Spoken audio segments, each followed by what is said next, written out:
Hello and welcome to the official Watchers YouTube channel. Here we are in Jardin du Mayfair, heaven on earth for the watch enthusiast. Today we have a brand that has, let's face it, a lot of controversy around it.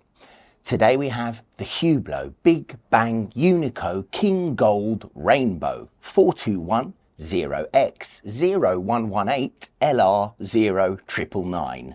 You can see they're taking reference numbers from the AP category. Just to say, guys, we are taking note of your comments and we are now filming all in native 4K. Please do hit subscribe and I can keep these videos coming your way. The channel is growing fast, so thank you to all of our subscribers, old and new. So let's have a look at this thing. It's a strange situation to be in when you start a review but know, or at least think you know, what the response to it will be. So before we really dig into this watch, let me first say the following things. Yes, I know it's a Hublot. Yes, it's a watch covered in gemstones. Yes, it's a Hublot covered in gemstones. And yes, for the traditionalists, I should probably stop right there and produce a James Bond Submariner 6538 from my back pocket and discuss that instead. But hear me out, and maybe you'll begin to see why this is actually a really good watch. Hublot was founded in 1976 by an Italian by the name of Carlo Crocco, who decided to leave his employment with the Binder Group, that's jewellery and watches, to start up his own brand. It was originally named MDM, but it evolved to Hublot because it's the French word for porthole, and Crocco was becoming increasingly enamoured with the yachts and nautical sites of the French Riviera.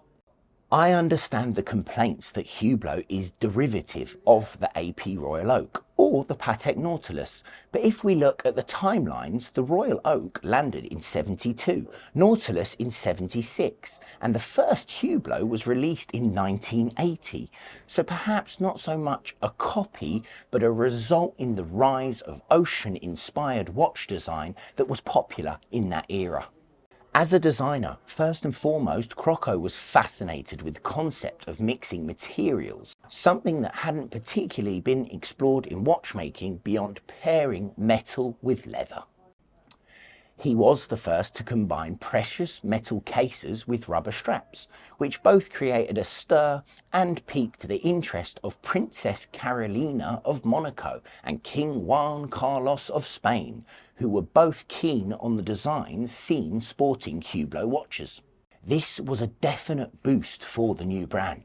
It didn't take long for rubber to become synonymous with Hublot because it was simply not being used by any other luxury brands at the time. Yes, isofrane and tropic straps were in production and mounted to dedicated dive watches, but Hublot was a different kettle of fish. The brand continued to blend different materials into their watches, which ultimately produced the tagline that we recognise today, the art of fusion. 2004 was a significant year for Hublot. The brand was increasing in size and output. Crocco was finding himself busy with both research and development of new models and his charitable work. He needed a right-hand man. The end result of this recruitment was that of watchmaking royalty, the all-round genius Jean-Claude Biver. Biver has been a figurehead of the Swiss watch industry for close to half a decade. First starting with Audemars Piguet in the 70s before moving to Omega. It was while working for Omega that he made the decision to buy the rights to, deceased at the time, Blancpain. That was along with his friend Jacques Piguet, where he rebuilt the manufacture from the ground up, saying, "Since 1735 there has never been a quartz Blancpain watch, and there never will be." Now, of course, I'll have to politely ignore the new Swatch Blancpain release for that one. Nonetheless, Biver is one of the names credited with saving the Swiss industry from the quartz crisis. Not a bad point on the resume. After creating a roaring success with Blancpain, he sold the brand for 43 million while remaining CEO until 2003. He took over Hublot in 2004, and in 2005 he launched the Big Bang watch, which predictably launched the brand into the stratosphere. Sales increased five-fold in 3 years, following his hand on the helm, and as a result was purchased by LVMH, that's Louis Vuitton, Moet, Hennessy, a huge luxury conglomerate. In 2008, Hublot's current CEO, Ricardo Guadalupe, had been heading the company since 2012, as Biver ultimately became one of the head of LVMH's jewellery and watches division until his retirement in 2018, where he retired to follow another great passion, cheese making. It is safe to say that Jean-Claude Biver's contribution to Hublot is almost as well regarded as his Gruyere, which is said to be exquisite. He was a veteran at marketing. He was a supreme marketing genius, and his touch on Hublot is still visible today. Now, you can't really watch a football match without seeing Hublot branded everywhere. They sponsor FIFA World Cups, UEFA Champions League, the Euros, Juventus, Chelsea, Ajax, you name it. A side effect of this is that Hublot has also become known as a footballer's watch, and this is not often delivered in praise. It's also not delivered in fairness, and I say that as someone whose knowledge on football is on par with my knowledge of tofu. So, on a scale of 1 to 10, it's a solid 0. The thing with Hublot is you might not appreciate the design, but the goings-on under the hood are either belt and braces decent in their base ETA-powered offerings, or utterly bonkers and brilliant with the likes of the MP bi-axis tourbillon movement. They are an autonomous manufacturer based in Neon near the banks of Lake Geneva. Everything ranging from research and development, Unico and complication movement manufacture, watch assembly and so on is contained inside one massive building. The grounds of the manufacturer also host a large number of beehives and landscapes designed to encouraging bee foraging and local pollination. Hublot harvests the honey, packages it up and sends it along with a dipper to customers and friends of the brand to enjoy as they see fit. We're looking at a brand that, although is not traditional, it is modern and prepared to invest in others, environmentally conscious, and one that proactively goes out of its way to do nice things for its customer base. Now, given that there are some manufacturers, mentioning no names, who will put you on a list and crawl through your social media to ensure that you aren't too far beneath them, and then make you beg to give them a chance to give your money, perhaps they'll get back to you in 5 to 10 years' time. Hublot has evolved from equipping their watches with value or ETA movements to designing and producing in-house effectively. They provide a cross-section of calibers that steadily increase in technical prowess the further up the chain of the offerings that you go.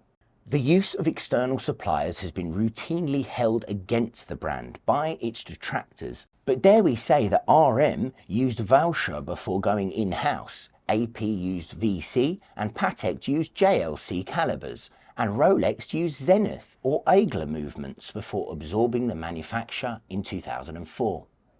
They deftly got around the in-house issue when Aigle SA was renamed Manufacture de Montrez Rolex SA when the Aigle family agreed to become exclusive suppliers. Without wishing to light the touch paper of in-house movements, they have become a modern preoccupation which has little to do with quality and everything to do with brand image. That said, the MEC A10, MP and Unico calibers are in-house Hublot, and as well as being attractive, they're well-deserved finishing machines. Okay, now we've finished a lot of the internal chat, it's probably wise to address the elephant in the room, which is its external appearance. I could sum it up in exactly the same way that I dealt with the movements. Hublot's offerings vary between belt and braces decent classic fusions to utterly bonkers, brightly coloured carbon or gem-clad bursts of frivolity, which are going to do one of the two things to a watch collector. They will either make you grin and appreciate some of the "F it, it's fun" element, or quite frankly, you'd rather kill them with fire than put one on your wrist. I've never had a discussion on the subject of Hublot's design where a middle ground has been achieved, so we can call it a Marmite watch. They are polarising, to say the least, and I have a sneaking suspicion that my target audience is largely going to be those who have bought a lighter with them. Naturally, I lack the kind of common sense that dictates that I should really show you one of their understated offerings, of which there are a few. Nope, in true official watches fashion, we're going all the way with the Big Bang Unico King Gold Rainbow, and this watch is an absolute riot. It's a 44mm case which fuses the proprietary 18-carat rose gold King Gold with 162 baguette and brilliant cut gemstones consisting of rubies, pink sapphires, amethyst, blue sapphires, blue topaz, tsavorite, and finally yellow and orange sapphires. Not satisfied with just doing a baguette bezel, Hublot has covered the rest of the head, ranging from shoulders, strap system, indexes and chronograph rings with gemstones. But wait for it, the rehort as well. Yeah, it's a lot, but if you really take a close look at the setting, it's been really well executed. Phenomenally well executed, in fact. Rainbow watches aren't new. They've been released by quite a few noticeable brands, such as Rolex and AP, that we have both full-length videos on, so do check them out. Chopard, Parmigiani Flora, and even Patek, who recently found themselves in on the deal, courtesy of the Aquanaut Luce.